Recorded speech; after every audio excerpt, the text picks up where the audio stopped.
Bonjour à tous et à tous, c'est Rock, j'espère que vous allez bien. Moi en tout cas ça va super, je suis très excité parce que aujourd'hui on est au chapitre 1054 de One Piece. La pause d'un mois d'Eshiroda est terminée et le One Piece vient...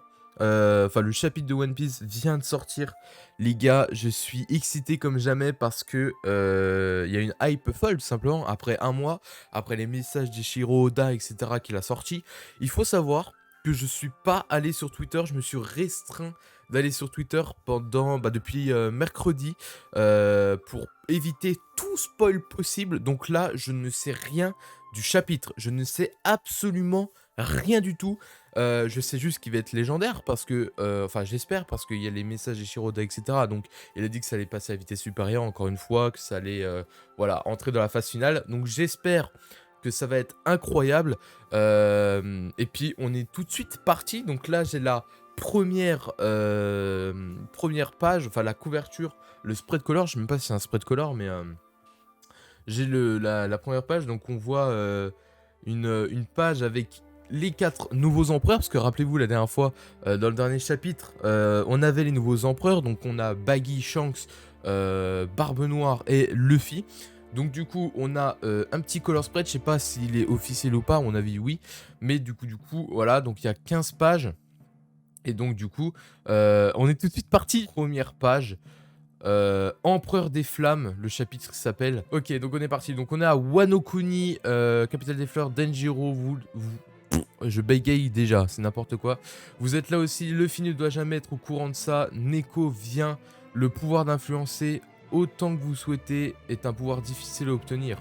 Donc là c'est le nouvel amiral qui parle, j'ai déjà oublié son nom. Mais voilà, nouvel amiral qui parle, donc il arrive. Et vous mettez pas sur mon chemin, bande de samouraïs. Donc là on a les petits samouraïs qui vont barrer le chemin au nouvel amiral.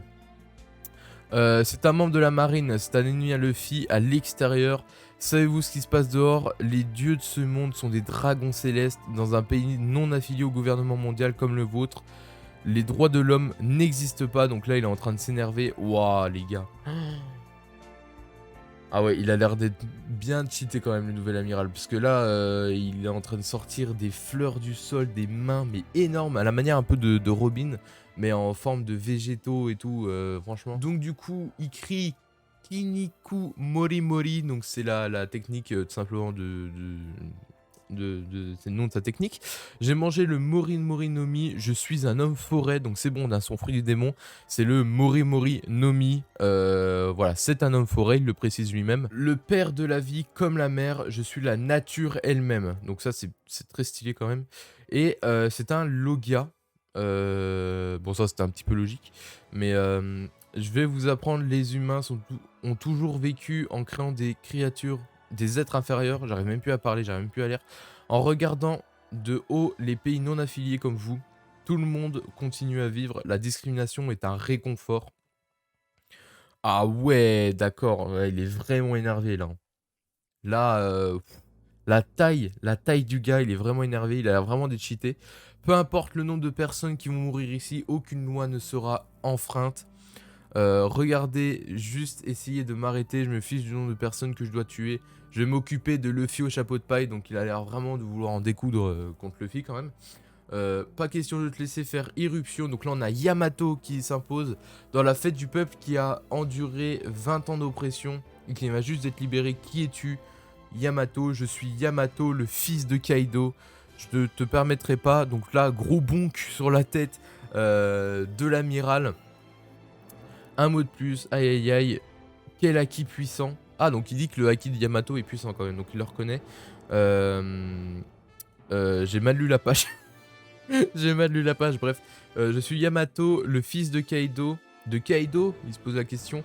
Tu as raison Yamato, on ne te laissera pas t'en prendre aux héros dont les blessures ne sont pas encore guéries. Bolo Breath, un dragon. Donc là, bah normalement c'est un dragon. Voilà, c'est Monosuke. Je croyais que c'était Kaido, les gars, j'allais péter un câble. Donc là, Monosuke arrive. Hein? Se pose l'amiral. Seigneur Monosuke. Ok, dans tous les cas, je vais t'emmener à un endroit. Je vais t'emmener à un endroit où la capitale ne verra rien. Ok. Ne causez pas de soucis aux citoyens. J'ai fait une promesse à tout le monde. Un dragon rose? Je n'ai jamais entendu parler de ça, suppose l'amiral.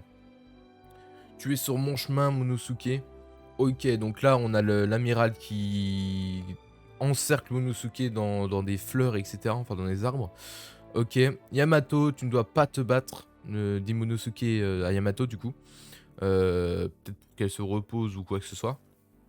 Ok, donc là, du coup, nouvelle baston contre Monosuke et je sais plus comment il s'appelle, Ryokoku, je crois qu'il s'appelle l'amiral.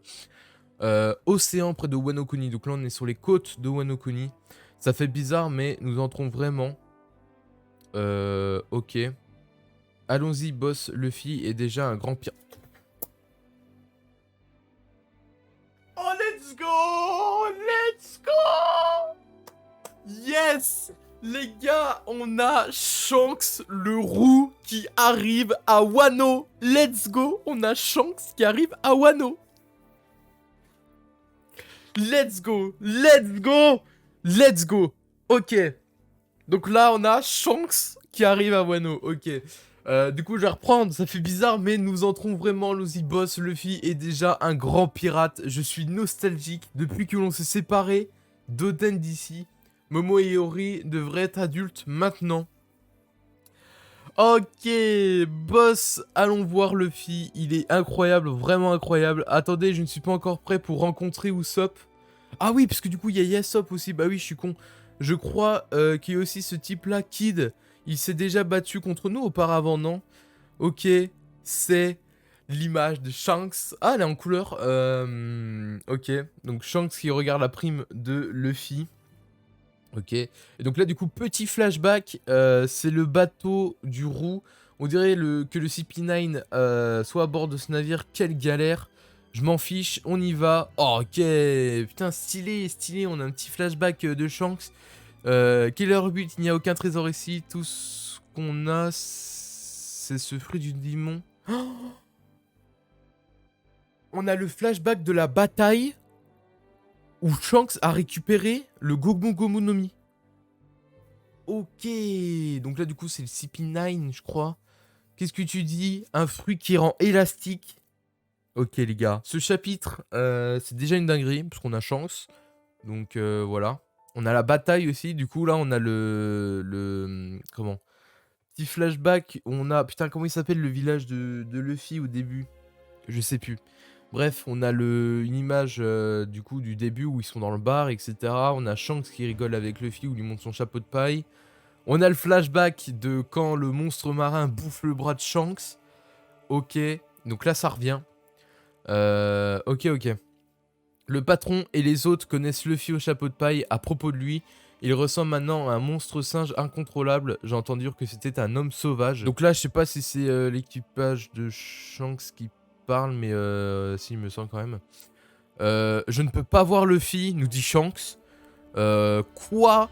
Qu'est-ce qui se passe sur notre territoire actuellement? Ah, je crois que c'est un certain Bartholomew, il disait être un subordonné de Luffy. Il a brûlé notre drapeau et a remplacé par celui de Luffy.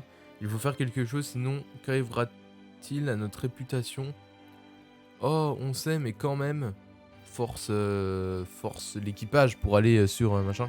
Et Beck, devons-nous aller le chercher bientôt? De quoi il parle? Donc là, Shanks nous dit... Putain, le color est très stylé. Et Beck, devons-nous aller le chercher bientôt? Je sais pas s'il parle de Bartholomew ou Luffy. Ou du chapeau de paille, tout simplement. Donc là, le One Piece.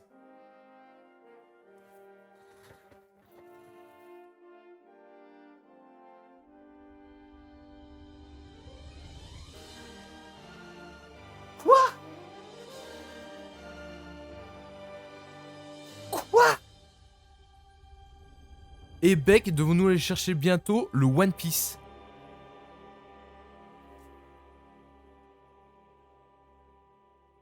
Je suis confus. C'est quoi ce bordel? Ok, donc Shanks qui rentre dans la course au One Piece. What? What? Shanks il dit à Beck, devons-nous aller chercher bientôt le One Piece? Beck avec un regard, son regard habituel. Mais what? Je comprends plus rien. Ok. Donc Shanks qui rentre dans la course au One Piece. Ok.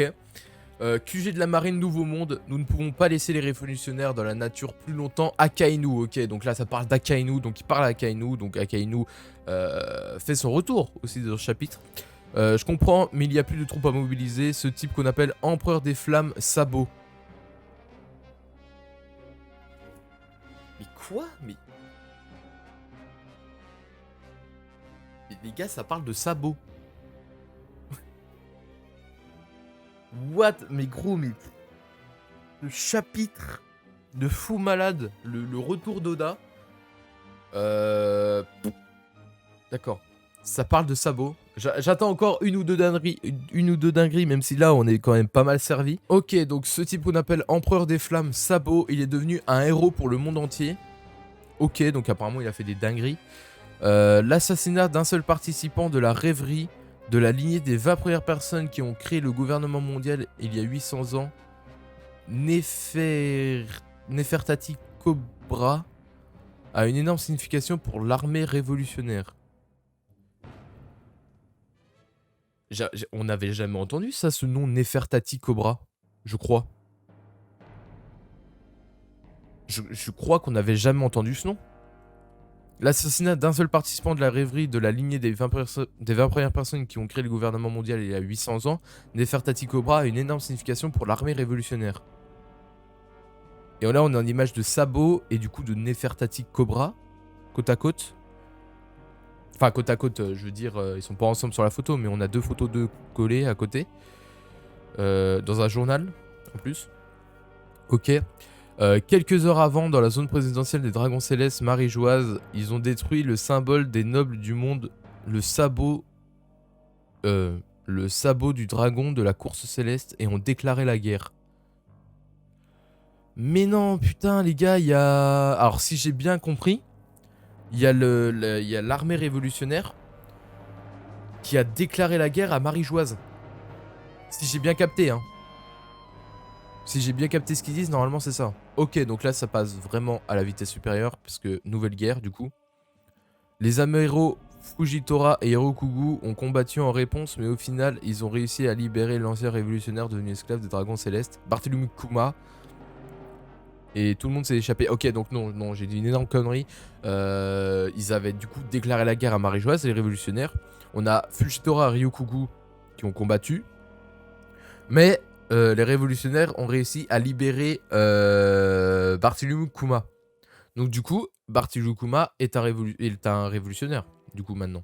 Parce qu'ils sont venus pour le libérer. Les amiraux ont probablement eu du mal à se battre sur les terres des dieux. Tu n'as pas besoin de trouver des excuses. Ah oui, donc du coup, parce qu'ils sont perdus. Kaino qui s'énerve. Qu'en est-il de la disparition de la princesse Vivi?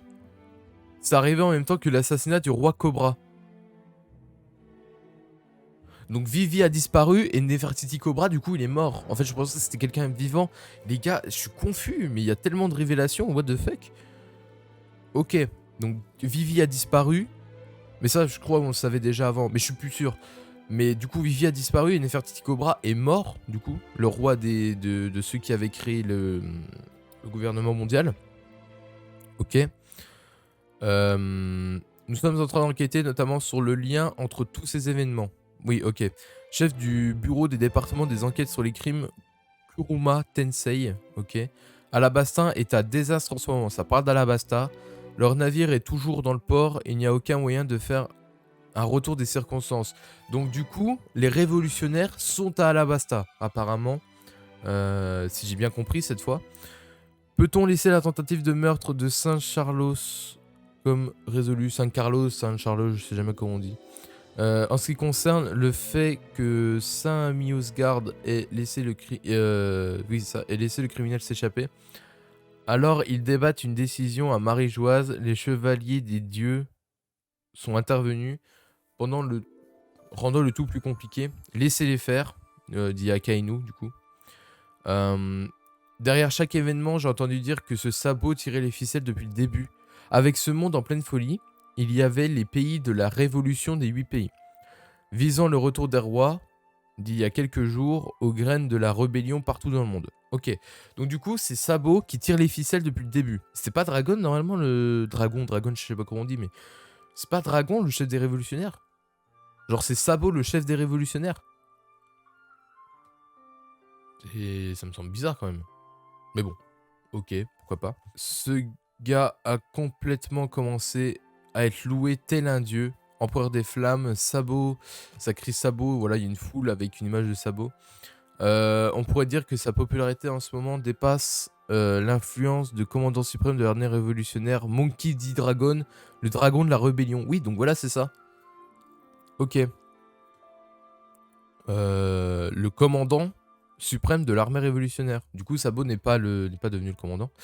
Et maintenant, son petit frère le fait au chapeau de paille entre dans les 4 empereurs. Même dans le monde des pirates, le petit frère de l'empereur des flammes a détruit une organisation archaïque. Maintenant, notre ère est sur le point de changer. Ok. Du coup, ça, c'est les révolutionnaires. Parce qu'il y a une foule de révolutionnaires et en gros, ils adulent Sabot et il y a un mec avec un mégaphone sur une estrade. Enfin, sur, oui, ça, une grosse estrade qui dit maintenant notre ère est sur le point de changer, etc. etc. Quelle époque pour devenir l'amiral en chef de la marine? Peu importe le nombre de personnes qui vivront, je battrai tout le monde à leur propre jeu, dit Akainu de manière très énervée. Et là, fin du chapitre. Ok, on a eu dinguerie sur dinguerie. Là, les gars, ce chapitre, c'est un truc de fou malade. Là, on a eu que des grosses dingueries. Je suis très content du retour d'Oda, tout simplement. Il nous a bien surpris. La pause méritait largement le coup. Et en plus, là, c'est en train de s'accélérer. Parce que du coup, ça parle de Vivi, d'Alabasta, de Barthélemy, Shanks qui dit le One Piece. Quand même, quand même, c'est pas n'importe quoi. Voilà, c'est en train d'accélérer là. On sent que c'est en train voilà, d'accélérer. Je suis très content, je suis très hypé pour la suite. Dites-moi si vous voulez d'autres vidéos réactions de ce genre sur les chapitres. Et puis voilà, je sais pas quoi vous dire de plus à part que je suis très très hypé. Et puis voilà, après vous connaissez la musique, abonnement, pouce bleu, abonnement, etc. Et moi je dis ciao tout le monde pour une future vidéo, c'était Orax.